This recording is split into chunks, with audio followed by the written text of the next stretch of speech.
পহেলা বৈশাখ উপলক্ষে আজকে কি রকস্টারের কোনো ধামাকা আসতে চলেছে, যেখানে আমাকে ব্যক্তিগত কিছু সাকিবিয়ানরা মেসেজ করে জিজ্ঞাসা করছে যে আজকে কোনো ধামাকা আছে নাকি ভাই।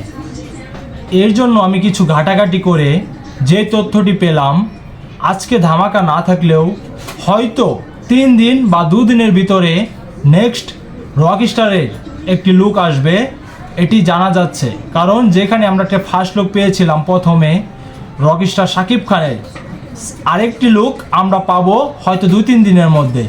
এটি বিস্তারিত জানা গিয়েছে যে পোস্টারটি তৈরি করানো হচ্ছে, আর এমনভাবে নতুন একটি লুক নিয়ে মেগাস্টার শাকিব খান পোস্টার নিয়ে হাজির হচ্ছে যা রীতিমতো অবাক করে দেবে আমাদেরকে।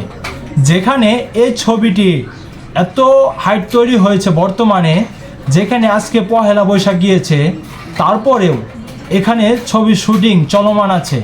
আর ছবির শুটিংটি এত ভালোভাবে চলা হচ্ছে যা রীতিমতো অবাক হওয়ার মতন।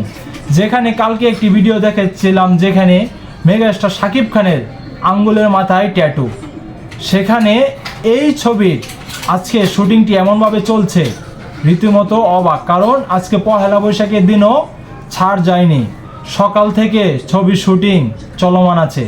এর জন্য চেষ্টা করছে রকস্টারের পরিচালক খুব দ্রুত সেকেন্ড পোস্টার রিলিজ করার জন্য।